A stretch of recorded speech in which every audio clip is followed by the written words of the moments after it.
Hello, everyone. Welcome to today's session on how to sell your ideas effectively as a product manager. And this is me, your host, Rakshit Sinha. I'm a senior product manager with Spotify. About me, I've been building products since last 8 years. Worked in companies of various sizes, ranging from early stage startups to global companies.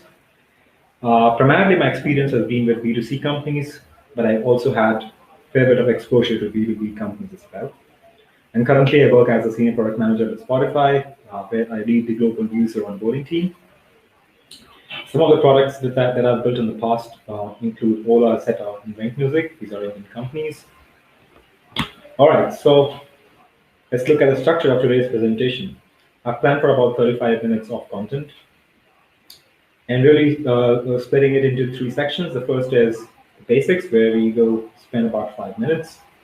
And then we will look at how we can break down effective communication or effective selling. We're going to spend about 25 minutes there. And then towards the end, we will use the last 5 minutes to summarize what we've learned. All right, so let's get started. Let's start with the basics first. Well, we are in the business of selling. As product managers or as professionals, we could be entrepreneurs or we could be people from the business side, or in general, anybody who is working in a professional setup today is in the business of selling. And anybody who thinks otherwise, well, you need to think again. And I think that's a good segue to kind of look into why this topic and why I chose this topic to discuss today. The first motivator comes from a good understanding on the role of a product manager. And I feel that primarily a product manager's role has three facets, or it's threefold. The first is strategy. As product managers, we're expected to own the planning and the roadmap of our team.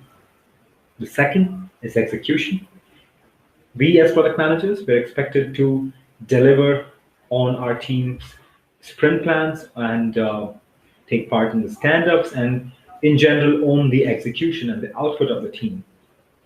And the third is the collaboration aspect, where as product managers, we are expected to work with the governance structures existing in our companies. It could be a TPDI culture, which Spotify tends to follow, which is stands for Tech Product Design and Insights. Think of it like a steering committee for every squad or every scrum team.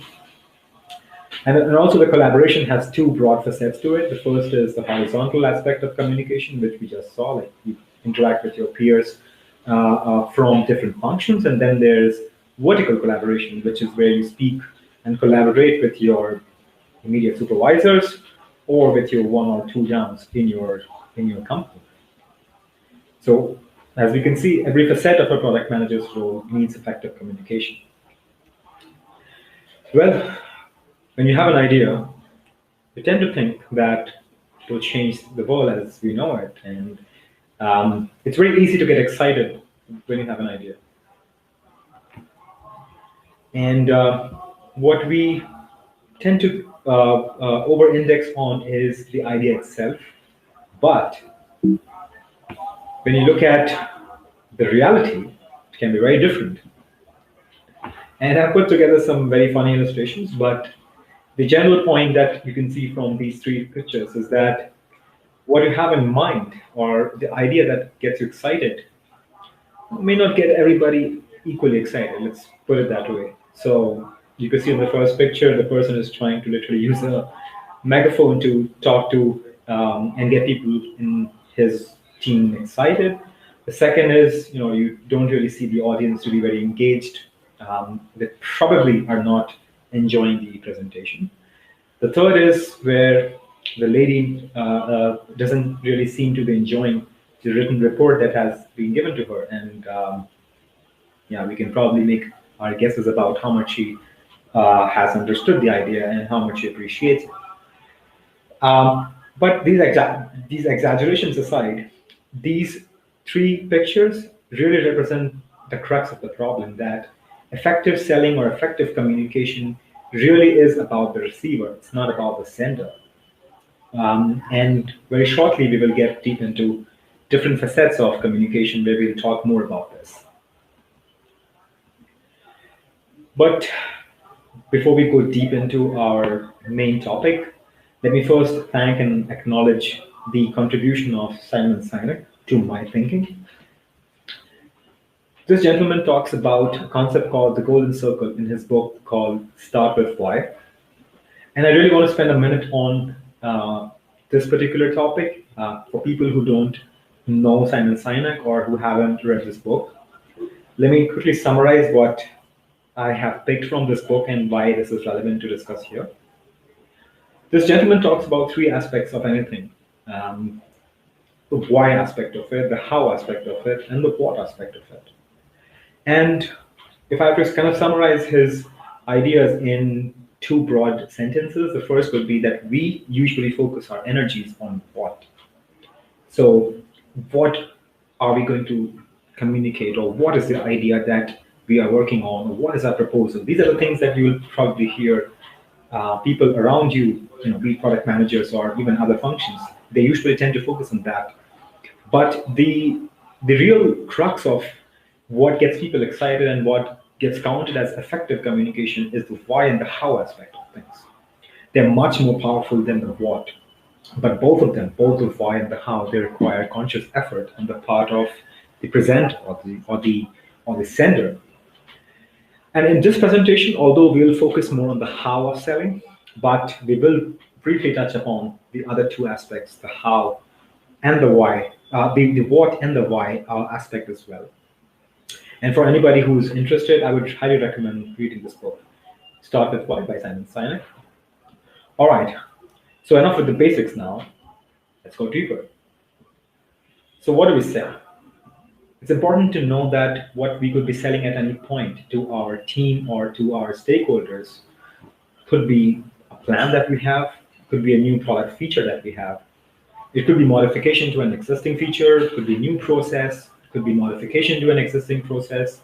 You get the general idea. Like, we have a very different set of ideas or set of proposals that we typically have for our receivers.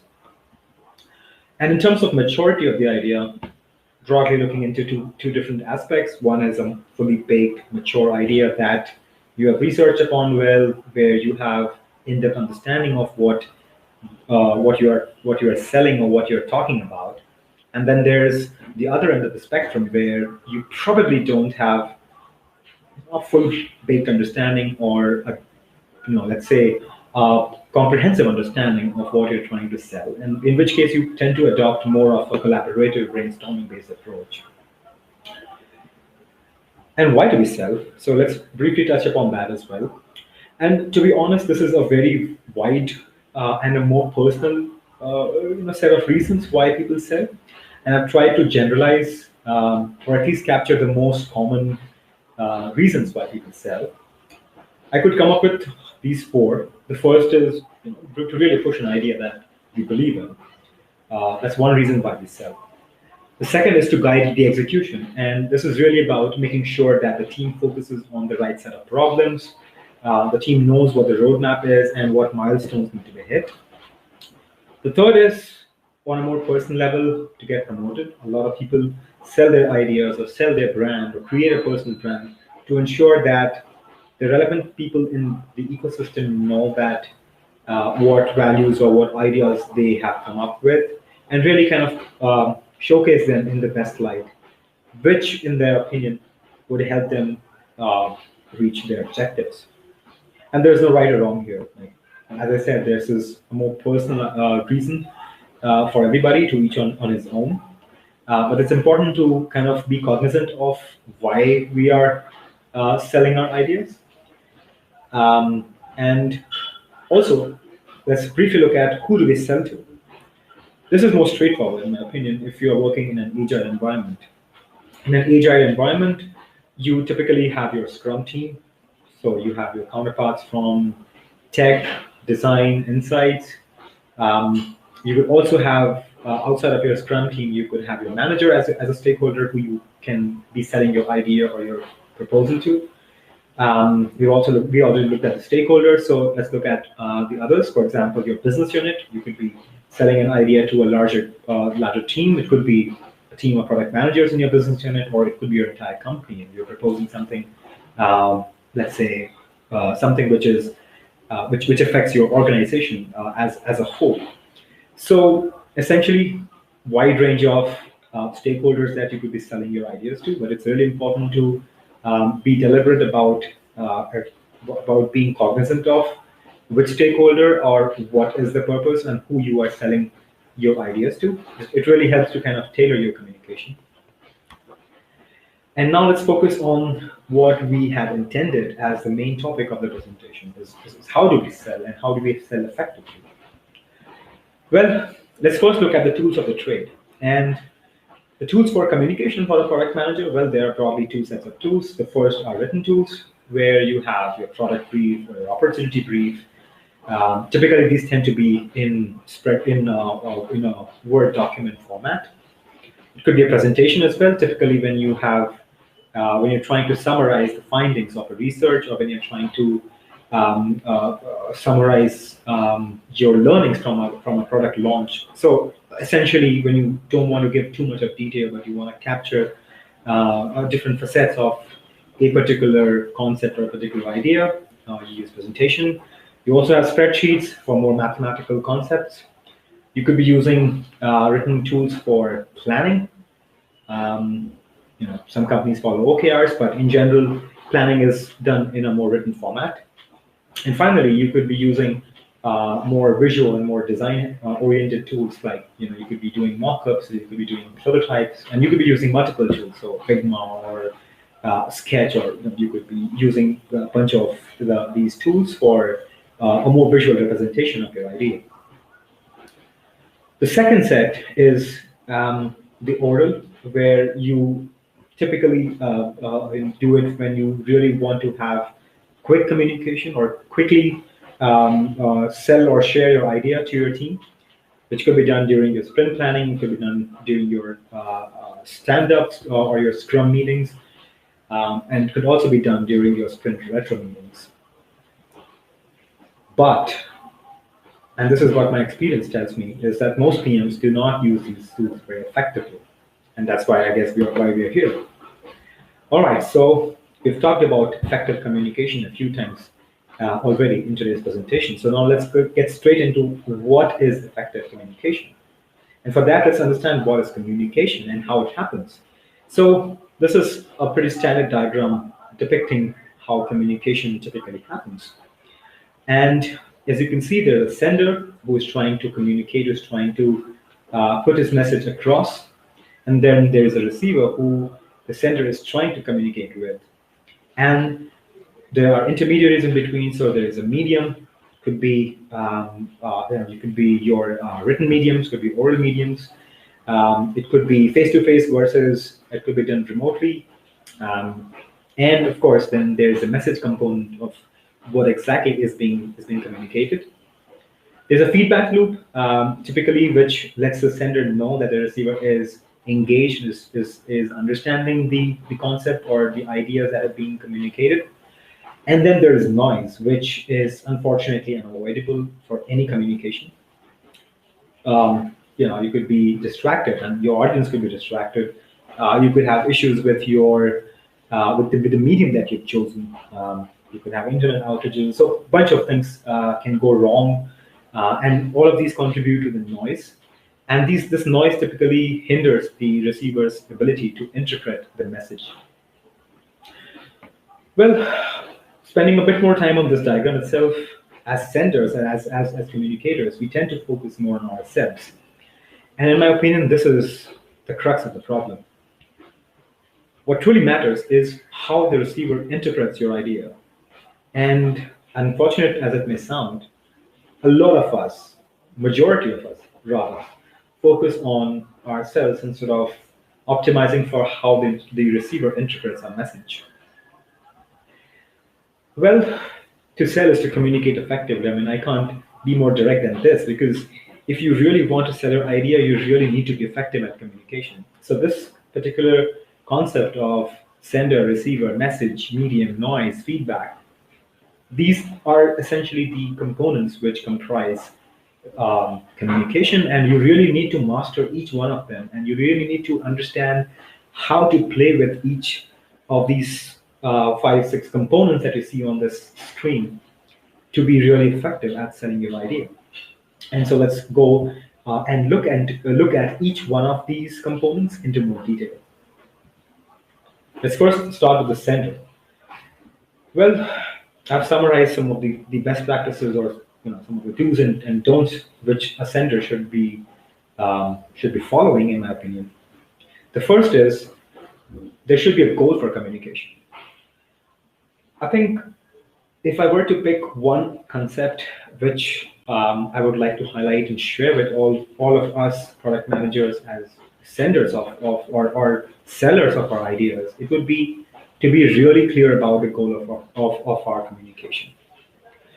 I feel that having goal or not having goal rather is kind of the make or break between whether the audience is really engaged and got what you're trying to communicate, or you have pretty detached and almost unfocused audience and you really don't put your message across. So having a goal for communication is super important.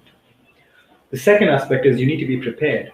And well, in my opinion, being prepared is something which a lot of us take very seriously, but some of us don't take it as seriously, and it shows in your presentation style, it shows in your delivery.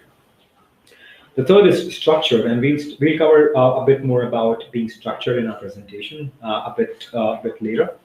But essentially, if a presenter follows a good structure, it reflects in the delivery, and of course, it reflects in how well a receiver understands what is being communicated.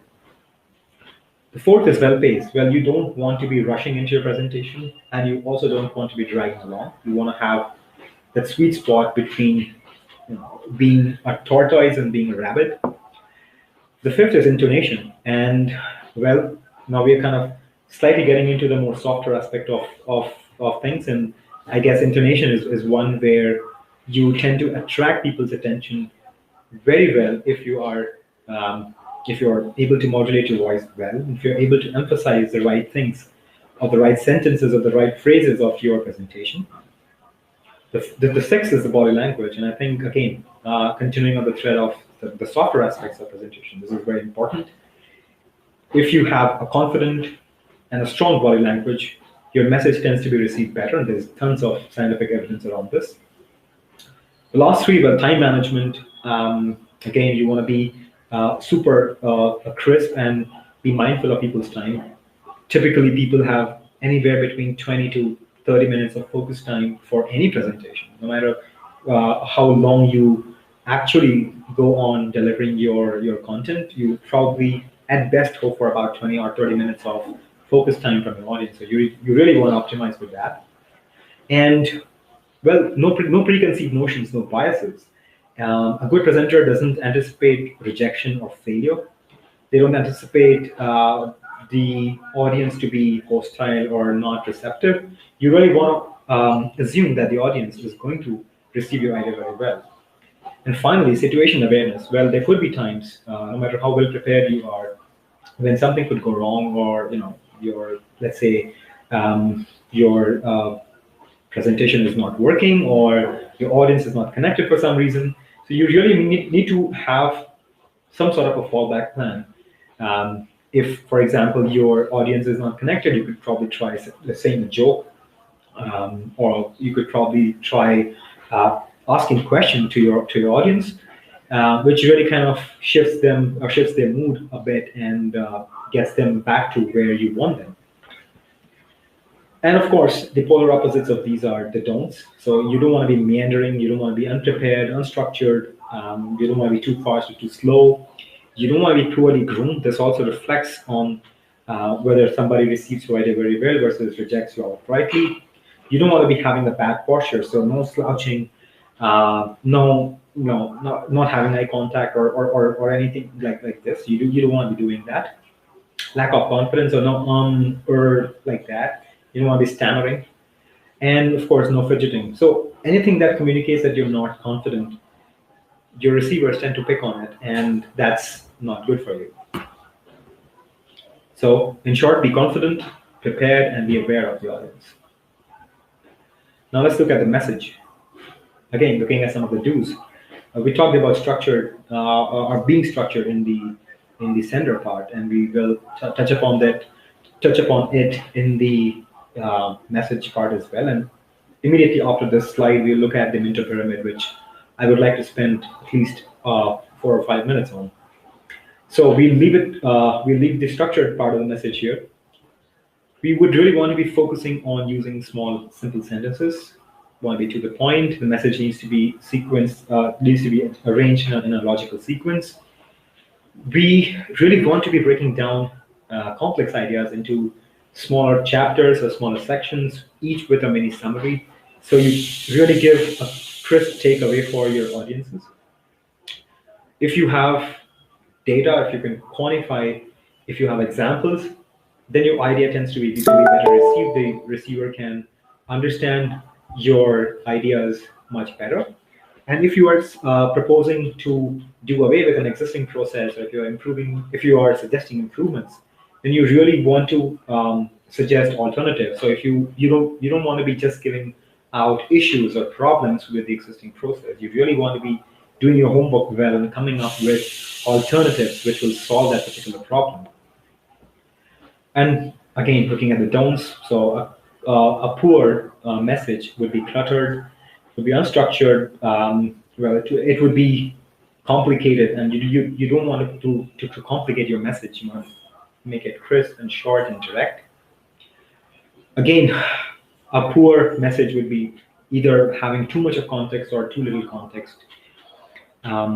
Under-researched content or under-researched message clearly reflects, and people, especially professionals, they are able to see right through. And a bad message or a poor message is usually vague, and people are not able to pick on the central idea. So we talked about the Minto Pyramid. We talked about being structured. So let's look into what the Minto Pyramid is for those of you who don't know. This concept of Minto Pyramid was coined by Barbara Minto. She used to work with McKinsey, and some of us would at least have heard the term called MISI, which is mutually exclusive and collectively exhaustive. And this is essentially what the Minto Pyramid represents. This is essentially a way to organize your thoughts and organize your presentation. And typically how you think is how you communicate, and which kind of reflects on your presentation style, both written and oral. And so what she essentially talks about is that there are multiple levels of building an argument. You could probably look at a central idea, or which in this diagram is called the main thesis. And this is essentially the crux, or think about it like a summary of what you have worked on or what your idea is. And then you progressively break down that particular recommendation or set of recommendations into its subcomponents, and then further break down each leg of this particular pyramid into its subcomponents till you reach a logical level where you can't break it down further. And the beauty of this particular concept is that if you start top down or if you start bottom up, it can really address all facets of a particular problem.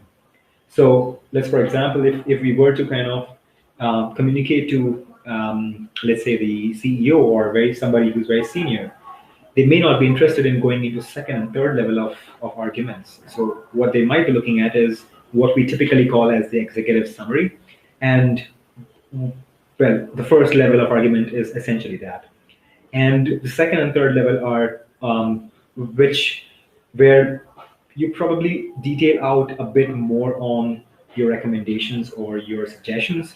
And this particular presentation style is more suited for when you're giving a written report, or when you're trying to sell your idea to a written format. The audience tends to pick on this when you structured it in so for example, as you could see, recommendation 1, recommendation 2, recommendation 3, or it could be anything. It doesn't really have to be a recommendation all the time. But the idea is that if, let's say, you have, so let's say, for example, we take, instead of recommendation 1, it could be hypothesis 1 or hypothesis 2, hypothesis 3.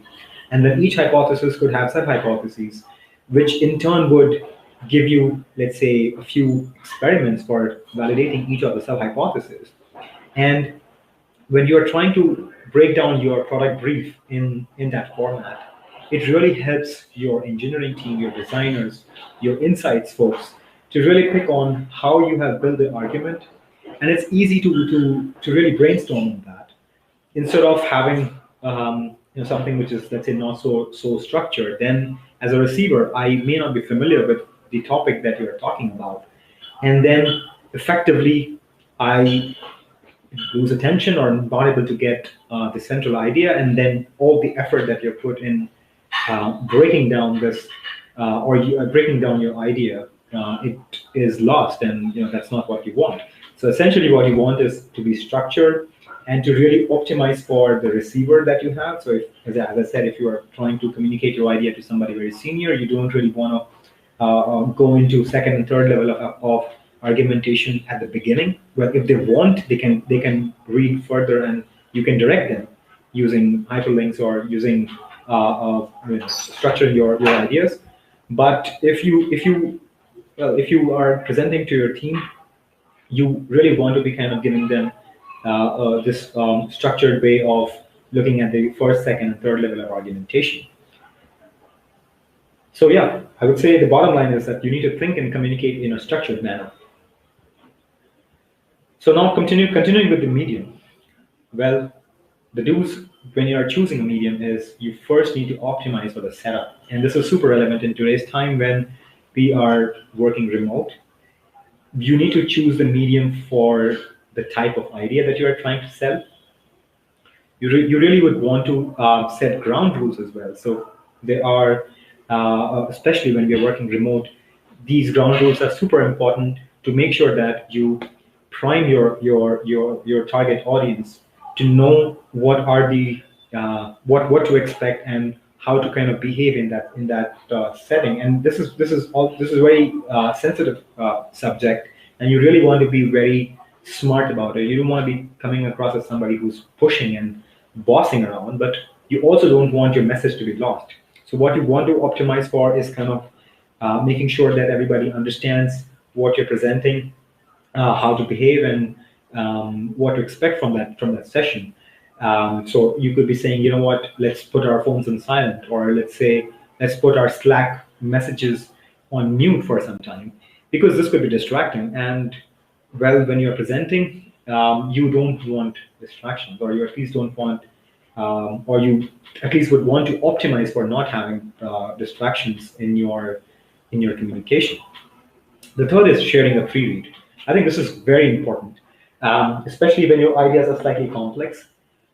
You really want to make sure that your audience takes some time, reads through, let's say, a summary or some sort of a concise report that you may have come up for your idea, and then ideally you would want to send it a few hours, or at least or maybe a few days in advance, and then you really want to make it clear to them that you expect them to read through and come prepared with questions. So the expectation setting is also important.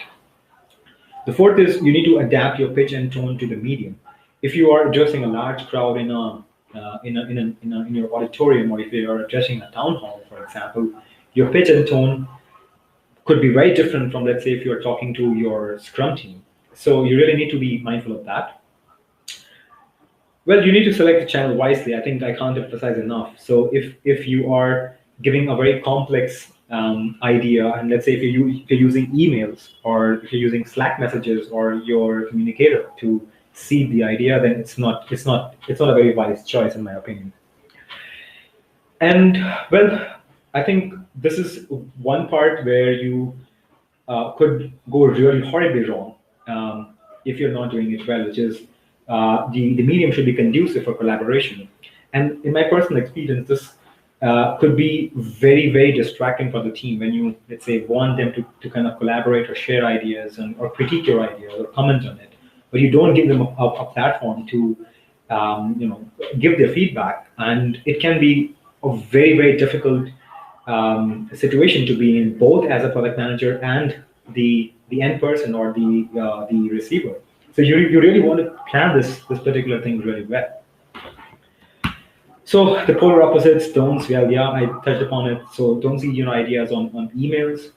Don't make your presentation one directional. So you choose, sorry, you choose your medium to be both to be bidirectional.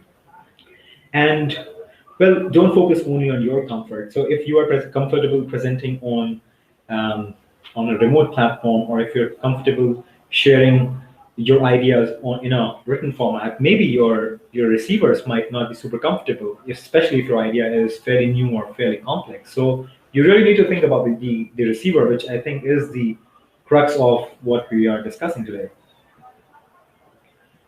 So I think that's a good segue to talk about receivers and some of the do's. Well, first, know your audience very well. If you're presenting to your CEO versus if you're presenting to your Scrum team or your governance team or your steering committee, well, you can imagine how it could be very different, and your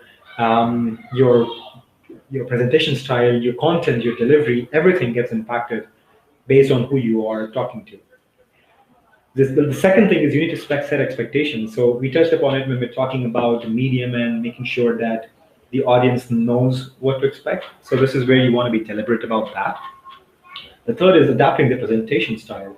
And I think as good product managers, we really need to understand that people from different functions, people at different levels in the organization, they react and understand differently to the same presentation, to the same content.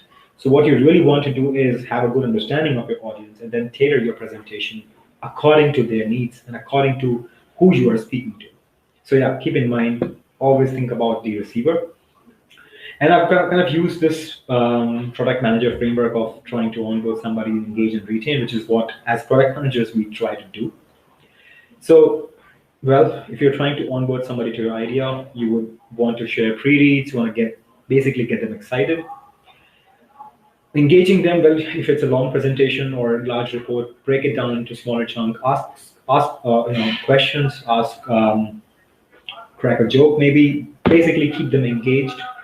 And if you were to really retain your audience's attention, and if you want to kind of really make sure that they contribute and really accept your idea and build and collaborate on your idea, you really want to make sure that you take their feedback and you follow up with them. Super important. And I think a lot of us product managers, I've seen them doing this very well, which is really, really good because it shows that you are collaborating. It shows that you are sensitive to your receivers and you really want to take them along on your idea. And some of the don'ts were, like, again, you don't want to be having a rigid presentation style. You really want to be adaptive. You don't want to have a monologue. So you don't want to be somebody who just keeps blabbering without any pauses, without intonation, without asking questions to the receiver, without pausing. So you really don't want to be doing any of these, or you don't want to be making any of these mistakes. The third is unwanted surprises, and I think this is very comes from a personal experience, and I'm super confident that almost all of us have faced this, where you have an idea and you're presenting it to a team, and one or more of the stakeholders or the receivers would have expected that you would have probably come and spoken to them in private about the idea. Typically, this tends to be the engineering manager or the engineering director of the team who really wants to make sure that he or she hears about the idea first, and then kind of primes the engineering team about the idea. So you would really want to play smart here. You don't want to give them unwanted surprises and talk in advance. Well, don't give unnecessary details. So this again goes on the point of making sure that you are crisp and concise. You also don't want to have unnecessary participants. What happens is, let's say, and this is again from various personal examples, that people tend to invite people or stakeholders across the board and expect them to kind of show up and all excited and be engaged in their presentation, but probably 5 or 10 minutes later they find that especially the receivers find that this presentation is not suited or it's not meant for them, and you lose their attention very quickly. And some of them are wise enough to kind of slip out of those meetings, but most of them don't, and they tend to be checking their phones or just staring at each other, just making gestures or kind of distracting you essentially. And you don't want that, because what happens is, with these unnecessary participants, the ones who are super necessary, they also kind of tend to pick on, and they feel that the presentation is not going very well, and you don't want to be doing that. And finally, you don't want to be selling at the wrong time. And this is a very sensitive topic. So if your receiver is not in the zone to be open to ideas, and one example could be, let's say if you're trying to propose um, changes to your plan when your OKRs are about to be frozen in, let's say, 2 days, well, that's a wrong time to sell your idea. Or let's say if you're trying to book a meeting at, let's say, 5 o'clock, and you expect everybody to kind of stay back for 1 or 1.5 hours for a meeting, well, good luck with that, because people may show up, but you will not have their full attention. And lastly, let's also look at the feedback. And a good feedback mechanism is, well, where you seek feedback during and after sharing your idea. In some cases, it can actually be before sharing the idea, and by that I mean, especially when you are, talking to your engineering managers, and before you go to the larger team, you want to take some, you want to take their feedback. I feel that for feedback, face works much better. And you don't want to be just taking feedback for the sake of taking feedback. What you want to be doing is to take feedback and then work on it, and then follow up with the team or with the stakeholders who gave you that feedback. Well, never get defensive when you're getting feedback. Don't argue. Don't do that. I've seen countless number of instances where when you get a feedback, you get defensive, and then you start arguing almost on the spot. And that's never good, because that doesn't reflect well on your ability to listen, get critiqued, and well, that it's generally a very unhealthy practice. So don't do it. Don't reject feedback. Well, there's some feedback, and I think we've all been in that position where you think that, what, this feedback is well, BS. It doesn't really kind of add anything to the discussion. But still, be polite. Don't reject it, even if you don't agree with it, and don't do lip service. So yeah, as I said, please work on the feedback, and please follow up. If you communicate, or if you tell people that you will be following up, please do that. Well, one more thing in the spirit of Mr. Steve Jobs. Well, we spoke a lot about effective communication, but we also need to know that effective communication is necessary but not sufficient for effective selling. So, well, maybe not a bad news, but you really need to be appreciative of the fact that effective communication is probably about 80% of the whole selling of your idea thing. But the other factors that you need to consider, and they can be very important given your situation, or given your circumstances. The first is a nature of your idea. If your idea is too complicated, no matter how effective a communicator you are, you probably will not get your audience to react to in the way that you want them to be. The other aspect of the nature of your idea could be, let's say your idea is too early. So the industry, or the company, or your team is not ready to kind of pick on that idea. So you really have to be cognizant of that. The third is your influence in your company. Well, this is one of the softer aspects, and I think, again, very important, because you don't want to be pushing for radical changes, at least when you don't have a lot of influence. And typically, this could be if you are somebody who is, let's say, very lower in the hierarchy. But more importantly, and more generally, this happens when you are new into a company or into a team. You really want to build your personal capital in the organization before you start selling slightly more complicated ideas. It also matters that your idea, if it's not aligned with the company's strategic priorities, you could have potential issues in selling your idea. So what you really want to be doing is looking at your company's strategic priorities and trying to filter out your ideas using that particular tool. Uh, Again, I'm not discouraging people from trying out radical things, but yeah, I would say that this, if your idea is very divergent from your company's strategic priorities, it can be difficult, very difficult, to get your team or your company to be excited about it. And finally, it also could be about your company culture. So there are companies and there are teams which are probably not very well receptive of new ideas. They probably want to kind of fix on your annual priorities and then just execute on them without too many changes or without kind of taking slightly different approach. So I guess in those kind of type of cultures, you don't really want to be pushing for ideas. So don't take it personally in that case. You have to know that there are factors beyond just effective communication that could be influencing how well your idea is received. Well, the third is if you believe in your idea, persevere. Now, this is slightly contradicting to what we just discussed, but I feel that a lot of times people give up when their ideas are not well received or when they don't get the kind of reaction that they were hoping for in the first iteration. Don't do that. I would say persevere.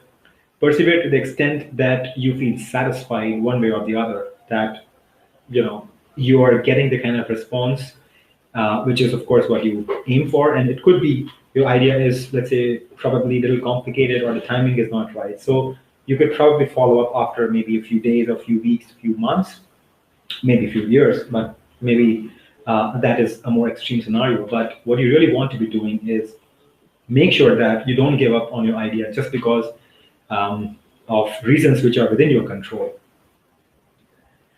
Well, be open to feedback. A lot of times pivoting helps, and I think a lot of ideas get refined and they get better when you discuss with the right set of people. So be open to feedback. And well, this is slightly more nuanced way of selling your ideas, that you want to sell but you don't want to be coming across as somebody who's selling. Um, so what you really want to be doing is making sure that you get people excited enough to come and collaborate with you instead of feeling that you're pushing the idea down their throat, which is, well, a good way of dooming your idea. So in short, be smart and be aware when you're selling your idea. All right, so now we are almost down to the end of our presentation. And let's quickly summarize. Let's look back at what we discussed today. Well, we started off by looking at some examples of poor communication. Um, and this is a word cloud that I have here. And